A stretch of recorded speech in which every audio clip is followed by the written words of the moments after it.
Season of the Witnesses, Chapter 2. And we had a brief description of how Shaza ended up there. A little bit more about this chosen family that goes around from world to world during this particular time to rescue those of the faith. Okay? So, Chapter 2. Captain Rashid maneuvered the 200-foot craft skillfully through the ocean. He glanced at the crew, checked the screen, which showed minute-by-minute review computer checks in the ship's system. The commander was below, inspecting the future passengers' quarters, equipped and prepared with the latest scientific technology against transmission of plague or disease. Their health labs contain all knowledge of all universal beings created. Between the schools of health and his parents, the commander had an excellent knowledge of what to look for on the beings, based upon the examination reports of their top medical holistic energy physician on board. As Rashid anticipated, all was well. He had a crew in engineering maintenance he trusted with his life, if it came to that. He stared through the murky ocean at the ship's lights that showed death was all around them.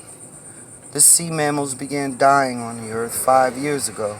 This wasn't his first mission. No. He was a quarter Earth century and had grown up in the training under the commander, personally tested. He thought back to the first time that he had met the commander, and he prepared to bring the ship to surface. Rashid hadn't been beyond the barrier since the new moon. Now, even though the short time had been passed, the world above had become a haven of evil. And now, after the commander's message, he understood why the dwellers hadn't been able to exist in peace and sanity. The ship ran rapidly and smoothly through the ocean. Carcasses of dead creatures when the oceans held every species of mammal. He remembered this. They floated lifelessly by the ship as it moved through the Pacific Ocean. Panu had inquisitively sneaked past several guards. He thought back to his youth. Let me start this. Okay. In his youth, he and his lifetime friend and sidekick Panu had inquisitively sneaked past several guards on duty and borrowed this very subtran, taking a little joyride through the seas. They had planned on only being gone for a few hours, he remembered. It was the thrill of a lifetime to be at the helm of such a swift cruise ship, gliding through the vast, deep, dark oceans and exploring what was only taught to them in school by Dr. Sakai. And although the doctor had said what was only taught to them in school, Rashid showed great progress. He wasn't about to allow them out until the training was complete and that they had covered every phase of the instructions first. So Sakai, the chief science officer and engineer that teach them how to maneuver these craft, he saw a promise in Panu and Rashid. And they eventually got promoted, evidently, to captains, because these two guys was wielding those ships like, yeah. So anyway, let me get back. He was surprised by the pressure in his chest as he was lifted bodily up by the mind. The hold was mostly on their sphere of gravity, but Rashid did not mistake the anger, then the disappointed look in the officer's eyes. Who did you get permission from to use the subtran at this hour? Commander Bland Comer, as he pinned the youth to the ship's exterior and held the eyes of another attempting to slip behind the landing gear. You there, come here. Renew walked over to the two and stood with trembling limbs. I asked a question of you two, requiring an honest answer. Bland started a little more calmly. Rashid was lowered down and after pulling his bunched clothes together uttered, "We've been watching for weeks. The guard is always asleep at this hour." Bland looked over at the other fidgety youth and said, "Is this true?" "Yes, sir. We didn't expect to be gone so long. It really is such a smooth ride." "We apologize, sir. There is no excuse for us taking the ship except to ride for a few hours while they slept." Remembering his own curiosity when he was young in his youth, Bland turned to them and said, "If you wish to command our ships, you must first go through the simulation classes. This is my ship and my watch. All I want to know is how you got past the guards." The first guard at the main corridor goes to get something to eat, and the other waits for him to come with the food. Usually after they have eaten, they take turns walking around the corridor instead of walking the launching pad. With the doors closed, they are unable to see the ship, and so we took it out for an experience and curiosity. The look on Bland's face showed the understanding of the youthful indulgence. He took his eyes on it. His eyes took on an amber hue. Hold on, family. I gotta scoop this, scroll this page up. His eyes took on an amber hue, and he told the teens to follow him. Nervously, they followed him to the massive wall on the eastern side of the cavern. See, I'm traveling. This is Virginia Beach. Fit about it? Nah. Okay. Pardon me. I could hit off my vape pen. Okay.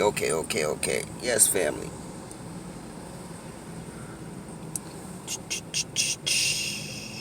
Alright, there we go. Nervously, they followed him to the massive wall on the eastern side of the cavern. His bronze shoulders tensed. He reached inside a hole in the bedrock and a low rumbling resounded in the chamber. The portal opened like a rolling stone. The three of them stood for a moment, waiting. Nothing. Bland's eyes shifted to the boys. There should have been a warning signal at the guard's gate to alert them to the breach in security. Yet, nobody appeared. Bland questioned the boys of the whereabouts during the joyride, and they told him the Pacific and southern region of the planet's poles, how they were surprised at the state of decay in the oceans, and to break the ice a little, he inquired about it. "Won't this decaying cause bacteria to grow rapidly, toxifying them?" asked Rashid. "I noticed some red algae coloring in the lower Pacific at the place called Mexico. That's in our studies at Dr. Sakai's class," said Panu. "Does Sakai think that taking the craft out before the studies are completing is a good idea?" Bland said jokingly. "No, sir. We didn't mean you any harm. And I promise nothing was done to the ship while we were out." Sensing the fear of the youth losing their place in Sakai's class, Bland let it go for now. "Did nothing happen with the ship? Are you sure?" The two recruits both said no and kept walking beside the commander. "Sir, if I may ask, how did you know we were out with the ship?" asked Rashid. "You failed to locate the automated portal buttons under the console when approaching. This will alert the guards," stated Bland. "Let us see why there is no security here now," Bland said as he beckoned them forward towards the guard station. Rashid knew somebody was in trouble besides them. Bland peeked around the doorway at the sleeping guard, not 15 feet away, the red light blinking quietly. They approached the first guard station. Bland walked over to the screen on the desk and saw the red light warning was on, and still the guard slept. A wrinkle appeared on his brow. Bland wanted to arouse the sleeping guard, so he kicked the guard's chair, almost toppling the shocked guard into wakefulness. Eastside!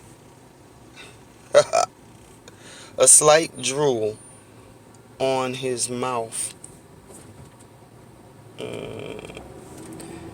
dropped on his uniform, and he jumped up from the once comfortable chair, knowing this was not part of a beautiful dream he had so rudely been interrupted on. Seeing he was in deep trouble, he responded, "Yes, sir, Commander Comer." Bland looked at the guard and said, "You and I will now make the rounds silently. I must see this alert group is indeed awake." As the two of them started to walk away, Bland looked back at Rashid and Penu. "You two report to Captain Gardell's office in the morning. Now go get some sleep. You're going to need it." Eastside looked over his shoulder as he and the commander went down the corridor. He knew his partner would not be there. He had an agreement, and the two boys had made a mistake that night sneaking past him. He didn't like kids, but was aware that the chosen ones could read minds and emotions. He had to be careful not to dwell on this thought. Bland looked over at Eastside. "How long have you been on the shift?" 1 year, sir. Transfer. Isn't it interfering with your normal body clock time? Do you need Dr. Sakai to have a look at you? "No, sir. I have no trouble doing this job," stated Eastside. "I don't know. Depending on where your partner is, you may be going to another more active post. We'll see." Panu said to Rashid, "Did you see the look on that guard's face when he saw us?" Rashid replied, "I think we may have made an enemy. That was the Earth, 8 Earth light years. 8 Earth years ago, Rashid had become the best pilot and captain, and the Azarians had a commander in their ship. Besides Commander Comer, Admiral Gardell has said there wasn't any other in his time teaching that has shown such promise as an Azarian pilot. The temperature reading on the outside waters in the region had climbed to 89 degrees. Other regions in the east were showing increases of up to 94 degrees in the coastal waters. This boded ill for the surface dwellers. Without cool water, the rest of the fish and sea mammals would all die off. And he had come in first in all the training on the simulation test. His guess was that little joyride had helped him to get used to the controls. Commander Comer never mentioned any of this to Dr. Sakai, only saying he had observed Rashid and Panu and had selected them to move on to the upper class of Gardell. If Sakai suspected anything, there was never any sign of it, and Rashid's training had taught him the many ways of battle of the surface dwellers. Panu was good, but not as good as Rashid. The surface dwellers still used lead as a way of killing the enemy or committing crimes. For this he was grateful. However, some of their shells were nuclear and toxic. Too many worlds had made the mistake of using nuclear energy, eventually graduating to the fated dark energy, only to blow their worlds to bits. So, they know about other worlds' destruction, what happened to those past worlds, what was the reasoning behind it, evidently through the histories. And if they're here with us, I imagine they were there with them. They sent angels with those people. But this story is not mine. I was only told to tell it, and I'm telling it. Because I don't know how long I got on this planet, but that's my mission, and God willing, I'll have my grace. So there you go. Okay. Warriors of the Celestials around the world have been sent in to blend in with the surface dwellers as a way of training. These were the Watchers. Foiling the evildoers' plots of murder and disaster were the Watchers' mission. Only they could intervene freely now to protect the surface dweller humans. Terrorists threatened every nation, and Rashid broke the surface and launched Mach 20 straight up. They orbited the atmosphere, charging in an electrical storm in the clouds. What they were embarking on now required just swift ships and a cool, persuasive mind. Commander Comer was aboard and all would be well. After getting caught with the ship, Rashid and Panu had become even closer friends with Commander Comer. He seemed to show a special interest in their training and accomplishments, and they grew to love the ships. Some of his ways were very mysterious. Comer's defense moves were phenomenal. The commander was approaching now with the same look of deep thought Rashid had come to know. You, Captain, set the speed on slow hover, cloak the ship until we move tonight. Get something to eat. Where we are going, you will need your strength. Bland turned to Panu. You will meet me in my quarters 1 hour and bring the book of change with you. Nemo had remained behind, but the book was in his quarters. So they're allowing Nemo to look at this book of change, because evidently he has been like them. He wants to, I don't know people. But the Nemo that we heard about was a giant science up in the head and futuristic. And if this hermit was that Nemo reincarnated, I don't know. Sometimes they say that our thoughts create other worlds as creators. He thought this one up. That's how we got here. So how do we know those thoughts that we have, even if they're impure, aren't creating an evil world, a negative world, or a positive world? We just don't know this yet. And I think this is why we have to come into our power and be so directly in touch with the Most High. Because we baby creators.